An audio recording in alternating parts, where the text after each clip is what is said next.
dire votre numéro d'équipe. Numéro 10, compteur. Parfait. Donc, vous avez 15 minutes pour la présentation. Je vous montrerai le temps restant aux 7, 4 et 2 minutes. 7, 4, 2 minutes, puis 30 secondes. Puis pour les 10 dernières secondes, je vais faire un décompte avec mes doigts. Une période de questions d'une durée de 5 minutes chronométrée suivra. Après les 5 minutes, j'annoncerai la fin de celle-ci. Si vous êtes en train de répondre, je vais vous laisser terminer de répondre à la question. Vous ne devez en aucun temps dévoiler la provenance de votre cégep sur le point de disqualification immédiate. Veuillez, s'il vous plaît, rester dans la zone de captation vidéo, donc pas nécessairement au mur ou dehors. C'est correct, c'est maintenant? Bon, limite. Ouais, limite. C'est. Ouais.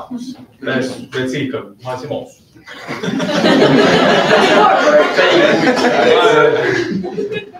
OK. Parfait. Donc, à tous les observateurs, le silence vous sera demandé tout au long de la présentation et de la période de questions. Si vous décidez d'applaudir, vous devez attendre la fin de la période de questions. Vous ne devez en aucun cas dévoiler la provenance de l'équipe qui présente. Aucun entrée ni sortie de la salle n'est permise durant la présentation ou la période de questions. Vous pouvez éteindre la sonnerie de vos téléphones. Donc, j'inviterai maintenant les juges à se présenter et après ça, on va pouvoir commencer. Bonjour, Chloé Bocco-Bourassa. Je suis CPA auditrice et conseillère en assurance qualité en normes comptables au vérificateur général du Québec. Bonjour, Émilie Parker. Je suis aussi CPA auditrice et je suis conseillère développement de la relève à l'Ordre des CPA du Québec. Bonjour, Simon Gélina. Je suis planificateur financier avec les propriétaires d'entreprise. Édith Charbonneau-Roy, je travaille en service conseil pour service comptabilité et fiscalité. Frédéric Lafontaine, je suis directeur principal en certification chez Groupe RDL. Également chez Groupe RDL, Samuel Cajolel, je suis analyste en finances corporatives et évaluation d'entreprise. Bonsoir. Good. Donc, on est super content d'être présent devant vous aujourd'hui. Je suis Steel. Je me présente, Mathieu. Moi, c'est Mathis. Moi, c'est Jérôme. Donc, nous faisons partie du groupe RDL. Notre slogan, nous sommes fiers d'être là pour vous. On a des belles valeurs comme entreprise. On est vraiment super content d'être là aujourd'hui.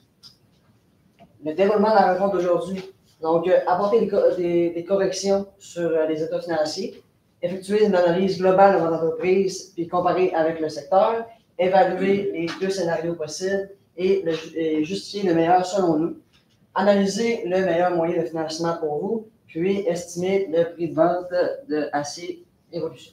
On va commencer avec l'analyse interne et externe. Pour commencer, on va avoir les forces. Ça va être de l'excellente relation avec les clients. On va avoir des clients quand même assez fidèles, qui fait longtemps qu'on fait affaire avec eux. Après ça, on va avoir la qualité des produits, c'est des produits de qualité. Ensuite, on va avoir l'expérience dans le domaine. Ça faisait environ 20 ans que vous étiez là, donc c'est quand même, on va dire, un nombre d'années assez imposant et que vous avez déjà fait votre part dans le marché. Puis il va y avoir la diversité des industries. Ce qu'on va dire par là, c'est que vous pouvez faire, on va dire, des trucs pour des bateaux, des avions, etc. Fait qu'il y a plusieurs produits qu'on peut faire. Les défis, bien, il va y avoir les connaissances comptables. Et on va avoir le TARSI, fait que ça va dire trop spécialisé vraiment dans l'américain. Donc, on va, s'il y a des, on va dire, comme des tarifs, bien, ça peut jouer sur la situation financière de l'entreprise. Pour ce qui est des opportunités, on a le nouveau marché. Comme on a vu, vous avez une possibilité d'aller, vous êtes amené au Canada, parce que présentement, vous êtes 100% aux États-Unis. Donc, c'est vraiment une belle opportunité pour vous. Ainsi que le relais, votre garçon, il y a dans les plans, et vous avez dans les plans de lui léguer la compagnie dans les prochaines années. Donc, c'est parfait comme ça. Vous allez être capable de vous transmettre le savoir. Ainsi que les menaces, on a le taux de change. Donc, on parle des États-Unis, une compagnie ici au Québec. Donc, ça peut être des risques. Ensuite, l'inflation, on n'est jamais à l'abri d'augmentation de l'inflation, donc augmentation des coûts. Et la augmentation des tarifs qu'on avait dans la présentement, on avait les tarifs, là, je pourrais dire de 25 %, puis on n'est pas à l'abri que ça augmente aussi. On va commencer avec les ajustements comptables. Dans le fond, on avait une vente, un contrat de vente qu'on avait fait le 1er novembre 2024 qui finissait le 31 octobre 2026. Puis, ben, on avait environ 7 moyennes par produit, puis c'était environ, je pense, 175 produits. Fait que dans le fond, le reste, ça va être des produits perçus d'avance, vu qu'on n'a pas encore rendu le service. Fait que dans le fond, on va avoir la vente qui va baisser un petit peu, vu qu'elle est perçue d'avance, vu qu'elle n'est pas pour cette année. Après ça, on va avoir les produits perçus d'avance, qui eux autres vont aller dans les passifs, qui vont augmenter au crédit. Vu qu'on n'a pas encore rendu le service qu'on doit rendre. Ensuite, ben, on va avoir les pertes de stock. On avait l'inventaire qui restait, on va dire, dans le fond d'entrepôt, ce qu'on n'allait probablement pas y vendre, donc on a décidé de s'en débarrasser. Fait qu'on avait 75 000 $ qui va descendre des stocks, fait qu'il va aller au crédit. Et il va y avoir une perte de stock au débit de 75 000 $. Après ça, on va avoir l'amortissement. Dans le fond, ben là, on est amorti sur 10 mois vu qu'on est en août, pas en octobre. Donc là, ça va être 125 000 au lieu de 150 000. C'est la dernière année qu'on l'amortit. Ensuite, ben, on va avoir l'amortissement accumulé qui va augmenter aussi au crédit, puis l'amortissement matériel roulant va être au débit. Ensuite, ben, on va avoir l'amortissement d'équipements et machinerie qui va augmenter au débit de 755 208. Il va diminuer au amortissement accumulé de même montant. Après ça, on va avoir l'amortissement du mobilier de 333 000 $ qui va augmenter aussi au débit et diminuer au crédit pour l'amortissement accumulé. Fait que suite aux corrections, dans le fond, le chiffre d'affaires a baissé de 1 275 000. Après ça, il y a le CMV qui a baissé de 75 000 avec les pertes de stock, qu'on a moins de stock. La marge brute était de 53 000. Après ça, les charges, on avait rajouté l'amortissement parce que l'amortissement n'avait pas été inclus vu que vous n'aviez pas eu le temps de le faire. Fait que dans le fond, le bénéfice avant impôt, il est négatif. Fait que c'est une perte avant impôt de 1 745 343. Et après, ensuite, on va avoir de l'impôt à recevoir en tant que tel, 349 069. Fait que ça va faire une perte nette de 1 396 274. Ensuite, pour les actifs court terme, dans le fond, on va avoir les stocks qui vont baisser, comme tout à l'heure. Puis après ça aussi, on va avoir l'immobilisation aussi, l'immobilisation corporelle qui va baisser aussi en raison de l'amortissement. Ensuite, on va avoir le passif court terme qui augmente avec les produits perçus d'avance. L'emprunt long terme qui a descendu, puis on n'avait pas de correction à faire. Puis les BNR qui vont devenir négatifs vu pour que ça balance, puis c'est ça. Donc, aussi la santé financière actuelle de l'entreprise, on a fait un comparatif avec les 2 années précédentes, celle-là cette année, l'année précédente, ainsi qu'avec le secteur. Donc, c'est sûr qu'en 2024, avant l'imposition des tarifs, là, on avait des super beaux ratios, toujours en haut du secteur, à part sur l'endettement. Ensuite, avec les tarifs qui ont été imposés par Donald Trump, c'est sûr que ça a tout diminué. Je vais faire une petite explication brève des ratios. Le ratio de la marge brute, c'est le pourcentage de bénéfices qu'on a si on enlève nos coûts de marchandises vendues. Le ratio de marge nette ici, c'est si on enlève nos coûts de marchandises vendues ainsi que nos charges d'exploitation. Le fonds de roulement ici, c'est le nombre de fois qu'on peut pallier à nos dettes court terme par nos actifs court terme. Le ratio d'endettement, c'est le pourcentage de nos actifs qui sont financés par des emprunts, des dettes. Et le ratio de rotation des stocks, c'est le nombre de fois dans l'année que tes stocks vont être renouvelés. Donc, c'est sûr que pour 2025, suite à la perte et aux régulations de tantôt, les ratios ont beaucoup diminué. Donc, ça va faire attention. Donc, on a une problématique par contre. Donc, vous faites face à plusieurs enjeux, notamment les débuts depuis que M. Trump est président. On a vu qu'avec les tarifs, le chiffre d'affaires a eu de la misère un peu cette année. Donc, vos solutions, on a appliqué 25 de rabais sur tout le prix total pour garder votre clientèle. Augmenter les délais d'encaissement des comptes clients. On a vu qu'il a augmenté quand même beaucoup.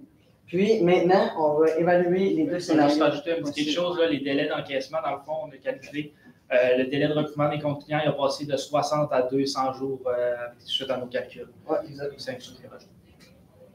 Donc, il y a quand même beaucoup de textes, mais je vais faire ça bien simple. Là. Dans le fond, on a évalué c'est quoi les opportunités et les menaces de chaque scénario. Dans le fond, les opportunités pour le scénario de rester aux États-Unis, confiance déjà établie aux États-Unis, revenus prévisibles, on a vu que vous étiez capable d'évaluer comment on allait faire dans l'année, réduction des coûts liés à l'acquisition de nouveaux clients.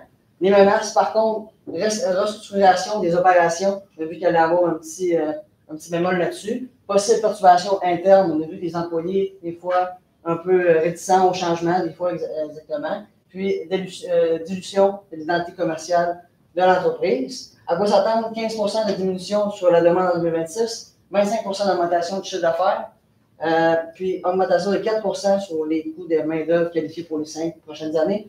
Puis, tous les autres coûts devraient augmenter de 2 selon l'inflation prévue. Donc, comme demandé, on a fait une petite projection pour les 5 prochaines années. Donc, on a fait le chiffre d'affaires qu'on a vu avec l'augmentation durant les prochaines années.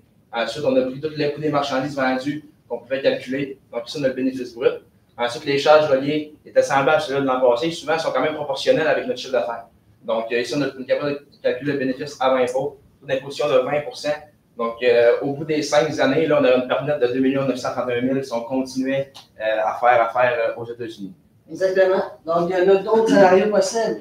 Expansion au Canada. Donc, opportunité embarquée dans le mouvement de la stimulation de l'économie canadienne. On a vu qu'il y a le nouveau président Mark Carney, il veut tout remonter ça vers le haut, ce qui est super bon.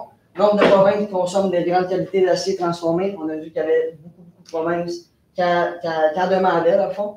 Puis, les menaces, retour à la case de départ, ça, c'est dans le sens qu'on va être obligé de se faire une clientèle, de se faire une identité, bien pas une identité, là, mais de faire nos preuves, dans le fond, au Canada, ce qu'on avait déjà fait aux États-Unis. À quoi s'attendre? 5 millions de chiffre d'affaires pour la première année, 300 annuels de revenus, 15% à l'année 2, 20% à l'année 3, 50% pour les deux dernières années de l'exercice. Embauche de 2 nouveaux représentants qui ont un salaire de 60 000, plus 0,5% de chiffre d'affaires de commission, 550 000 en équipement spécialisé, ça va être un montant quand même imposant, puis 250 000 en marketing pour la première année du scénario. Donc, même chose encore, là, petite projection qu'on a faite. Ici, on a juste, mettons, jusqu'au bénéfice brut. On a l'autre page ensuite pour vous expliquer le reste. Donc, on a l'équipement qu'on avait acheté là, pour pouvoir justement faire nos activités au Canada. Donc, le chiffre d'affaires qui commençait à 5 millions. Ensuite, on avait le coût des marchandises qui était 65% de notre chiffre d'affaires, plus le frais de transport. Donc, on a le bénéfice brut ici. Ensuite, on a toutes les charges reliées justement à l'exploitation qu'on a présentement. Donc, l'amortissement est calculé justement avec les nouveaux équipements amortis sur 8 ans, comme l'équipement était déjà amorti dans votre entreprise. Donc, bénéfice avant impôt ici, impôt sur le revenu de 20%. C'est normal que la première année, on a une perte parce qu'on achète beaucoup d'équipements plus le marketing. Mais comme on voit là, au bout de 5 ans, on a un bénéfice de 3 800 000 dans l'entreprise. Pour le scénario hybride, dans le fond, ben, ça va être difficile. C'est difficile actuellement aux côtés des Américains avec les tarifs. On va avoir une opportunité grandissante au Canada avec les autres provinces. Ensuite, ben, le Canada est la place pour remonter la situation actuelle. Si on parle, mettons, de scénario hybride, si on fait environ, mettons, on fait un 50-50, on avait 2 200 000 de dettes, de pertes plus aux États-Unis, fait que ça va faire, mettons, si on pogne 50, on va faire 1,1 million, puis on avait 3,8, fait que ça fait 1,9 environ millions là, de bénéfices si on poussait par les deux. Fait que si, mettons, on fait 50-50, ben on va pouvoir faire à peu près 800 000 de profit, on va dire, de bénéfices. Puis ensuite, je vais faire un lien un peu funny là, avec le mot hybride, dans le sens, le développement durable, dans le fond. On a vu qu'aussi qu'au Canada, on allait, dans le fond, on allait pouvoir faire des trajets peut-être plus stratégiques, dans le sens que quand on passe par une province, on laisse des livraisons en passant, exactement. Puis ensuite, aussi hybride, dans le sens qu'on pourrait peut-être, comment on dit ça, mettre les véhicules électriques, peut-être les camions de service qui se promènent dans la province de Sherbrooke, peut-être juste les mettre électriques pour dans le fond, participer au développement durable, puis rendre ça plus écologique. Donc, la recommandation, c'est l'expansion au Canada. Donc, comme on vous a dit, tous les calculs qu'on a faits, tous les points positifs, avantages ou inconvénients, pour nous, c'est à 100% dans l'expansion au Canada, honnêtement. Il n'y a pas meilleur pour vous pour redresser la situation actuelle, comme on a vu. Ça a été une dure année. Donc, go for it pour le Canada. Pour les options de financement, dans le fond, l'option 1, on ne respecte pas les conditions avec le taux d'endettement. Il fallait respecter un taux d'endettement de 60%, puis là, on est à 101%. Fait qu'on ne pourra pas le prendre, premièrement, pour cette raison. Puis aussi, il va y avoir les intérêts élevés, c'est 10% d'intérêt. C'est quand même important comparé à l'autre option qu'on avait. Donc, pour l'option de financement 2, c'était avec votre fils faire une entente sur 10 ans avec un taux d'intérêt de 5%. Donc, taux d'intérêt moins élevé, on n'avait aucune condition à respecter par rapport à un ratio ou quelque chose du genre. Ça, tu y vas? Ouais, pour les recommandations, dans le fond, on conseille de ne pas vendre tout de suite. On va redresser la situation financière de l'entreprise avant. Fait qu'on va peut-être se prévoir, je ne sais pas, un 5 ans ou en tout cas un peu plus de temps pour la remonter. Puis, comme option, dans le fond, pour, on va dire, combler le besoin financier qu'on a avec l'expansion au Canada, on pourrait faire investir le garçon aussi, prendre déjà, on va dire, des parts dans l'entreprise, acheter des actions ou investir. Comme ça, il va y avoir un financement externe, fait que ça va baisser les ratios d'endettement. Ça va faire augmenter pas mal plus les ratios qu'on va dire vendre tout de suite. Puis c'est pas... Si je pouvais ajouter, n'importe quel père voudrait pas laisser son garçon avec une entreprise qui est comme en déclin présentement. Donc, c'est pour ça qu'on dit que remonter l'entreprise avant de pouvoir lui vendre, ça serait la meilleure option. Donc, le prix de vente, selon nous, on a calculé le bénéfice avant impôt, amortissement et intérêt. Donc, on s'est fait avec le bénéfice qu'on a fait, l'impôt de 20%, l'intérêt qu'on avait sur nos prêts et l'amortissement qu'on a calculé. Donc, on avait un BAIA ici de 106 000. Ensuite, on avait le rabat accordé. Si vous ne savez pas quelque chose de récurrent, on est capable de l'ajouter pour avoir vraiment la valeur là, de l'entreprise. Donc, ensuite, on a fait le moyenne des 3 années. Toute l'année n'était pas représentative à 100% non plus. Donc, ça nous donne une meilleure idée. Donc, en plus, on avait un multiple là, de 2. Donc, la moyenne arrondie était de 3 470 000. Selon ce que nous allons, selon ce que vous avez prévu, excusez-moi, une valeur de 3 500 000, vous êtes dans la cible de prix. Là, le prix est quand même très valable là, pour la vente. Oui, exact. Tu l'as mis dans ce mot-là. Mais l'expansion au Canada, donc comme on l'a dit, on s'en va pour le Canada. C'est vraiment une bonne option pour vous. Aucune vente, c'est dans le sens qu'on veut remonter la situation actuellement. Puis, c'est ça pour vous, dans le fond. On pense vraiment qu'il faut attendre un peu. Investissement du garçon, on a vu effectivement que ça pourrait être une belle porte d'entrée pour lui dans l'entreprise. Puis, en achetant aussi, on avait mentionné des équipements, peut-être des nouveaux équipements, peut-être de faire participer à l'achat de ces équipements. Permettre d'investir, ça aide aussi son engagement dans l'entreprise. Donc, pour la passation plus tard là, de la compagnie avec son père, ben, ça va faire un plus, c'est sûr, à 100%. Exact. Avez-vous des questions?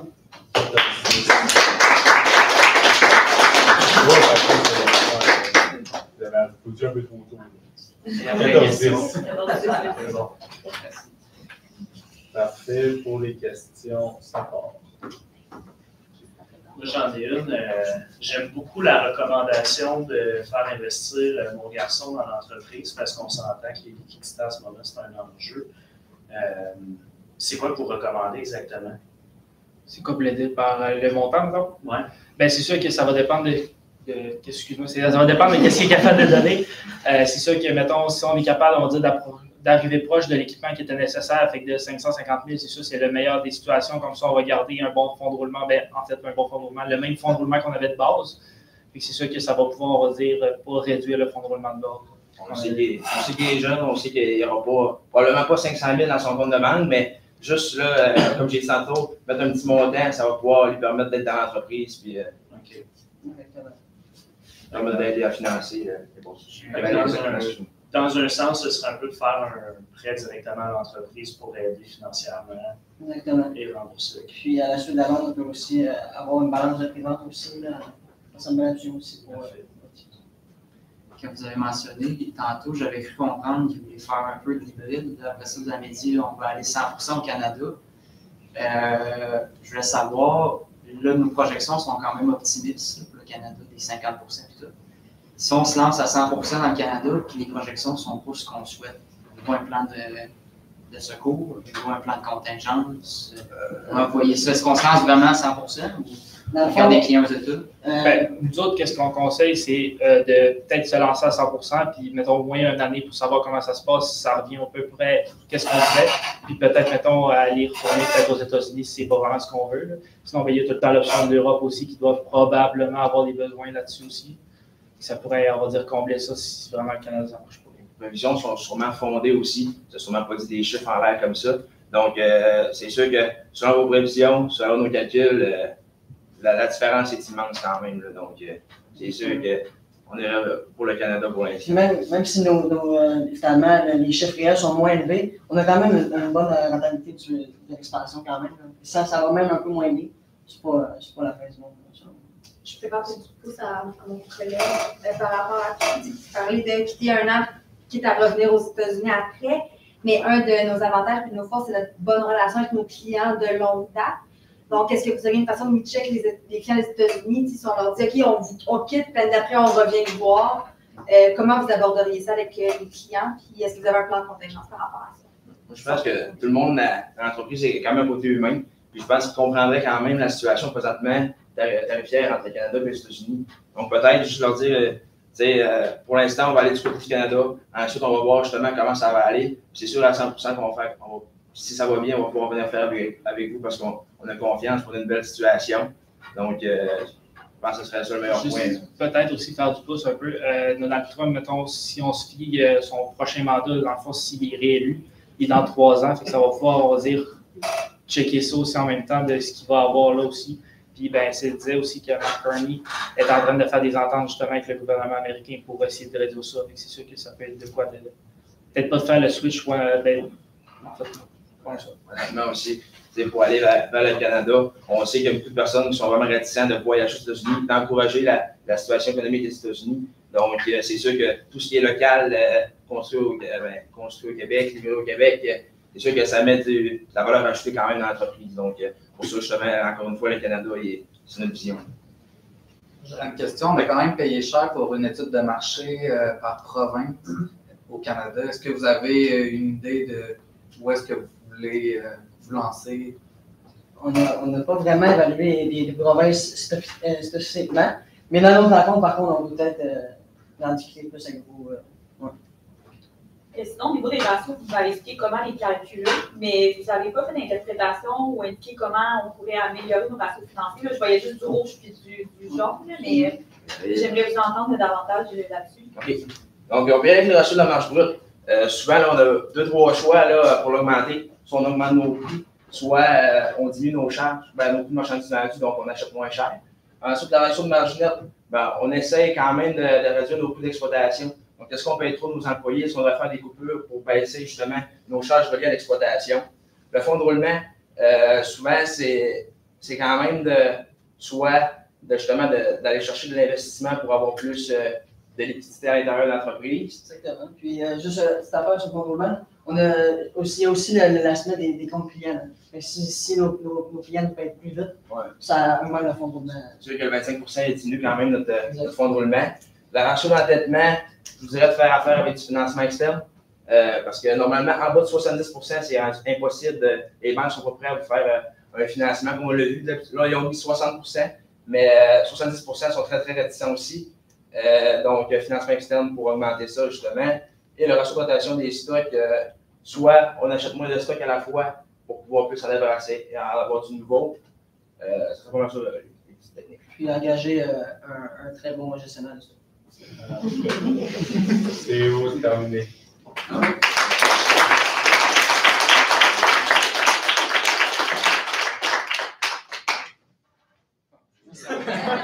Merci.